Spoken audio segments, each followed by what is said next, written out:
Welcome to the Life of a Marketer podcast. And on today's podcast, I have Sharved. Sharved is from South Africa. So I'm happy to have an international guest on the show that's not from the United States. So we get to see his perspective. And I'm just going to allow, as usual, Sharved to take it away. Sharved, introduce yourself. Tell us about who you are and what you do. Hey, so my name is Sharved, and I own a digital marketing agency called eCentury. And we work with renewable energy brands and businesses, particularly in the utility sector, meaning like solar power, wind power, gas power, to help them increase the amount of leads they get in per month. Yeah, so we've been around since 2019, and I'm honored to be on the show today. Awesome. Awesome. Thank you, Sharved. So tell us what's the best thing about being in the marketing industry? So the best thing about being in the marketing industry is actually having the power to change businesses, to really take them from, doing okay to doing really, really well, helping unlock more value, more revenue, driving more business per month using a combination of digital strategies, really understanding what drives these big kind of potential changes in a business, bringing it all back down to like human psychology and decision making processes.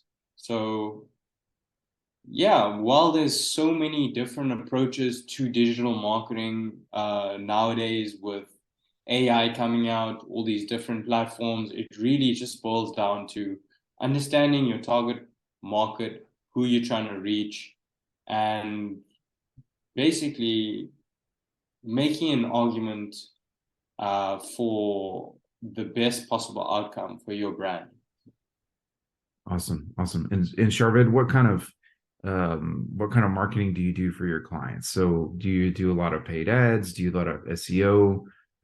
Tell us a little bit more about that. So what we offer our clients is a full service. So it really depends on what they need at the moment. Sometimes brands come to us with great websites, really functional websites with a clear customer journey, but then they struggle with traffic. So in that situation, we'd help them with a combination of articles, SEO optimized articles, and pay-per-click advertising targeting specific industry relevant keywords so that they show up at the right place at the right time with the right message. Awesome. Awesome. All right. Great. Great. So what sort of advice do you offer to those that are in the marketing industry right now? So that's a great question. What I really advise is to have a passion really for understanding how decisions are come to, how best to capture attention, and to really look into what you enjoy as a person. If you are more of a person who likes sneakers, for example, then understanding what goes into the whole buying process of sneakers, how to capture that attention, what's been done really well, like studying Nike adverts, like Just Do It and Michael Jordan. Um, that's basically where I would start, and then coupling that knowledge with actionable training, like a Google Ads course or Facebook course, just so that you can understand what the full picture is when you want to approach and get a measurable outcome. Because that's what marketing is nowadays. It's really it went quite a ways from not having a tangible outcome, not having a really measurable outcome, to actually being really KPI focused. And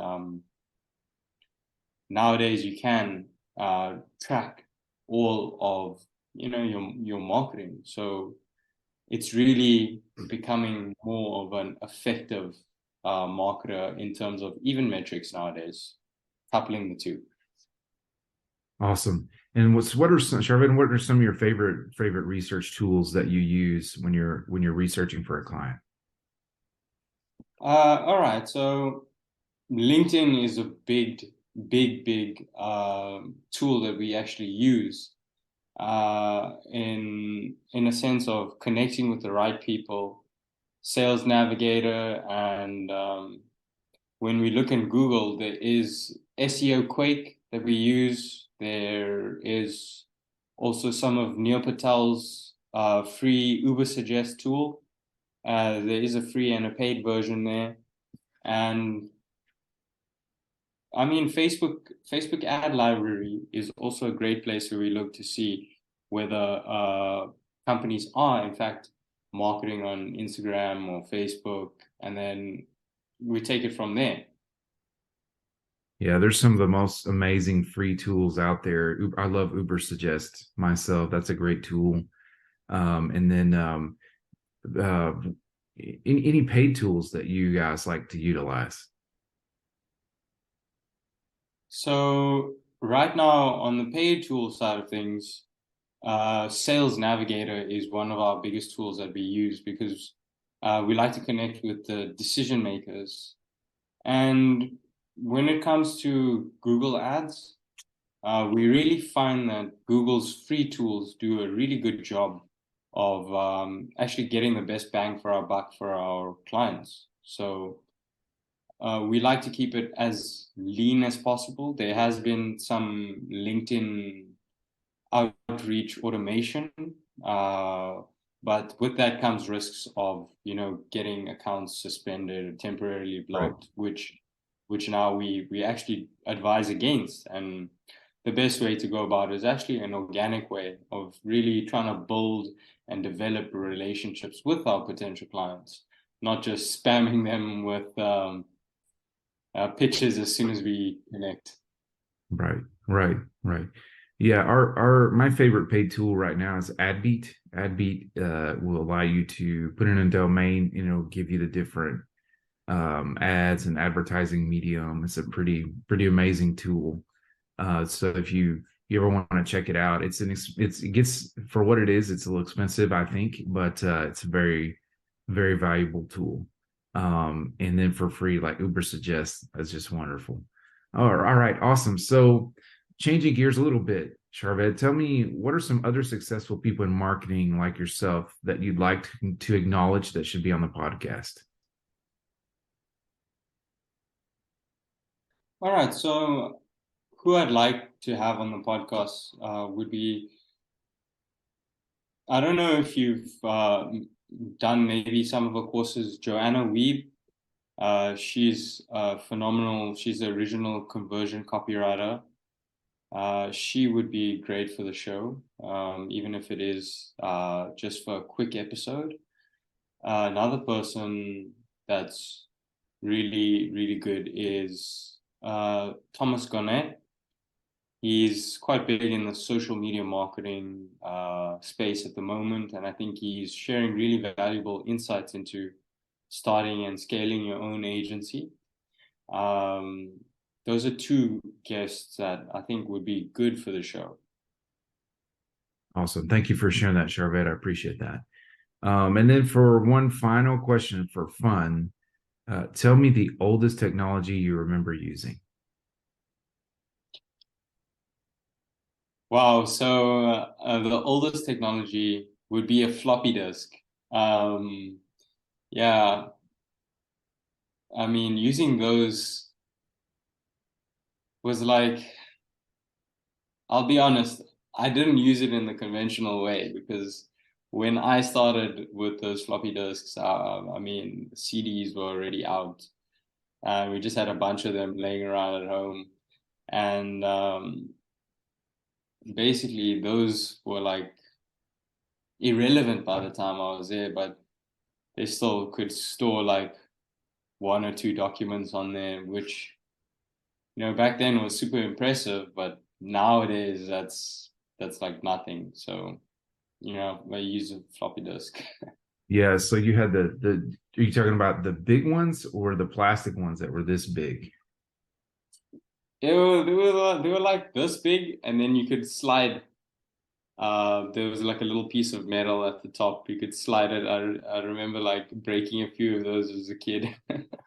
Yeah, yeah. So I remember my house, we had the original, those rubber floppy disks that, they were flexible, and inside they had, the tape. And so I used to like games. So I'd stick that into the computer, and you'd have like 4 or 5 discs to download a game and install it. And it'd take like 3 hours, just to install a game. I remember there was some Star Wars game or something that we would play with. And so and then you'd be in the middle of the game, you'd be playing it, and you'd have the disc there, and you'd have to take out the disc and put it in disc two. So I remember those really well. And then they came out with another kind of floppy, like I think the one you're talking about, that was plastic. And then they came out with CDs, and that was that. And you'd have, the CD drive and the floppy disk drive. But I anyways, mean, for games, still you needed like three or four, five different CDs. I remember for Need for Speed Most Wanted, having that whole box of CDs that you'd yeah, have to put in one after another just yeah, to yeah. get the game. And now it's just basically unlimited the amount of data you can have. So it's interesting. We live in interesting times for sure. Awesome. Yeah, Well, Charved, thank you for coming on the podcast. I really appreciate it. Everyone, we always keep our podcast short. This has been the Life of a Marketer podcast. You can catch our podcasts. We stream them on Tuesdays and Thursdays at 11 something. No longer do we release it at 11 because everybody releases theirs on the hour. So we try to be different. So you can catch our podcast on different social media channels, LinkedIn, Facebook, etc. And you can also subscribe to our YouTube channel where we release it as well. So like and subscribe if you would, please. We'd really appreciate it. Give us some love and help us to get the podcast out there. Charved, once again, thank you for being on the Life of a Marketer podcast. Over and out, everyone.